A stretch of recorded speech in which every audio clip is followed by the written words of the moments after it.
រាល់ពេលព្រឹកឪពុកខ្ញុំតែងដឹកខ្ញុំទៅសាលាដោយម៉ូតូខ្ញុំមានអាយុ11ឆ្នាំកំពុងសិក្សានៅថ្នាក់ទី6នៃសាលាឱភាសកម្ពុជា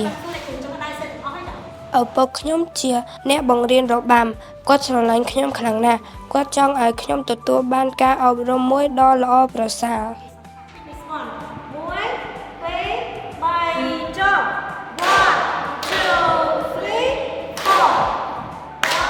ឪពុកខ្ញុំតែងប្រាប់ខ្ញុំថាមានតែការសិក្សាទេ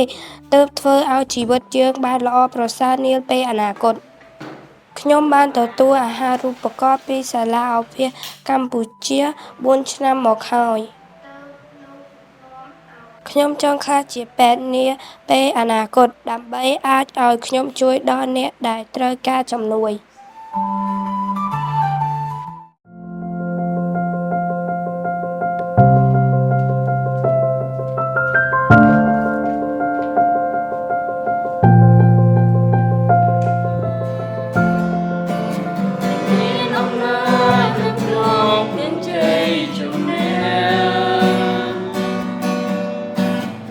ឈ្មោះរ៉ានម៉ូសេជាអ្នករស់នៅខេត្តបាត់ដំបងស្រុករុក្ខគិរីឃុំព្រែកជីកហើយខ្ញុំជាម្នាក់ដែលជឿព្រះយេស៊ូវតាមរយៈគ្រួសាររបស់ខ្ញុំដោយសារពួកគាត់បានជឿព្រះអង្គ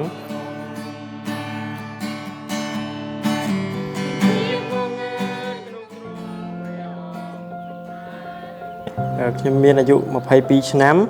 ហើយនៅឆ្នាំ2022ខ្ញុំបានរៀនពីការត្រាស់ហៅរបស់ព្រះអង្គហើយខ្ញុំបានយល់ពីការត្រាស់ហៅខ្ញុំក៏បានមកដាក់ពាក្យមករៀននៅសាលាតាហាសដៃកូនីនៅខេត្តកំពង់ឆ្នាំងខ្ញុំអរគុណសាលាតាហាសដៃកូនីដែលគ្រប់គ្រងថ្លៃសិក្សានិងថ្លៃរស់នៅរបស់ខ្ញុំនៅទីនេះអរគុណព្រះអង្គមែនទែនសម្រាប់ការផ្គត់ផ្គង់មកកាន់ពួកខ្ញុំនៅពេលអនាគតដែលខ្ញុំរៀនចប់ពីសាលាតាហាសដៃកូនីនេះហើយនៅពេលអនាគតខ្ញុំនឹងយកចំណេះដឹងរបស់ខ្ញុំដែលរៀនពីសាលាតាហាសដៃកូនីដើម្បីនឹងទៅអភិវឌ្ឍពួកជំនុំដើម្បីនាំការរីកចម្រើនហើយនាំការផុសផុលនៅក្នុងស្រុកភូមិរបស់ខ្ញុំ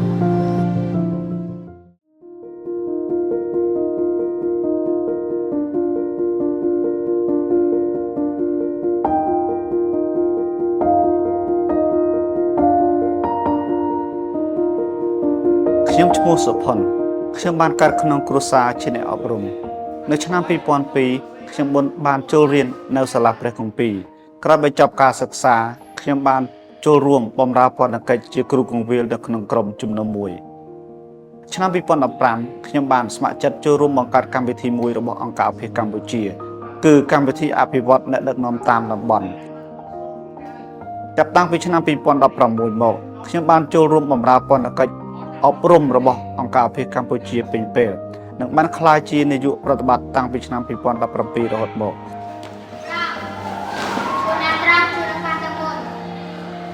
ខ្ញុំអរព្រគុណព្រះជាម្ចាស់ណាស់ដែលអគារសិក្សាថ្មីនៃសាលាអភិកម្ពុជាបានបញ្ចប់ការសិក្សាទាំងស្រុងក្នុងឆ្នាំ2024នេះ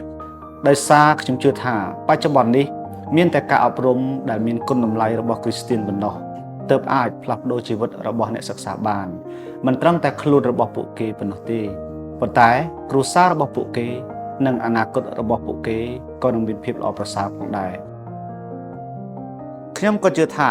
ដោយសារព្រះគ្រីស្ទជីវិតរបស់សិស្សានុសិស្សនឹងមានការផ្លាស់ប្ដូរក្លាយជាមូលធនមនុស្សដ៏កម្រពួកគេនឹងចូលរួមកសាងធនធានមនុស្សនិងសង្គមកម្ពុជាឲ្យប្រសើរឡើងនាពេលអនាគត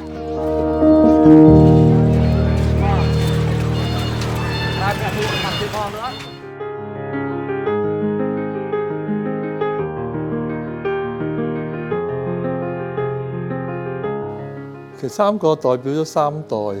我哋都有份訓練嘅學生。同一點咧都係一個教育。咁喺個教育裏邊咧，其實我哋喺度祝福緊佢嘅生命，幫助佢嘅成長嘅。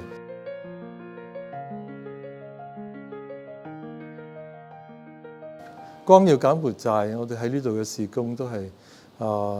其實有2個嘅，一個係普通嘅教育。咁所以我哋其實可以幫到好多嘅學生，所以而家有 Glow School。咁呢間學校初初開始係幼稚園，而家有小學去到6年級，咁啱今年咧，好感謝神我有中學第一，同埋將會開第2年嘅。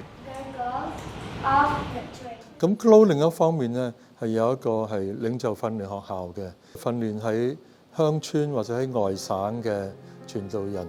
同埋教會領袖。咁我哋叫呢個做增值嘅訓練計劃。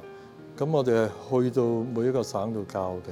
而家我哋已經去咗7-8個省啦，睇到啲學生嘅反應都係幫到佢哋能夠喺侍奉上得到結果咯嚇。咁另外一個咧就係一個職場轉化課程，我哋叫做 Marketplace Transformation。咁呢個亦都好緊要，亦都係好新嘅一個課程。咁我哋係俾有學士學位以上啲人去讀嘅。咁我希望能夠幫到佢哋喺佢自己嘅工作個職場嗰度咧，一樣能夠見證主。第3個事工咧就係達克事工訓練學院，我哋主要係想培訓多啲嘅本地嘅工人。咁無論佢係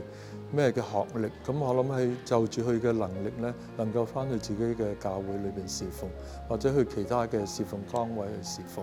咁呢個係對柬埔寨教會嘅發展咧係好緊要嘅。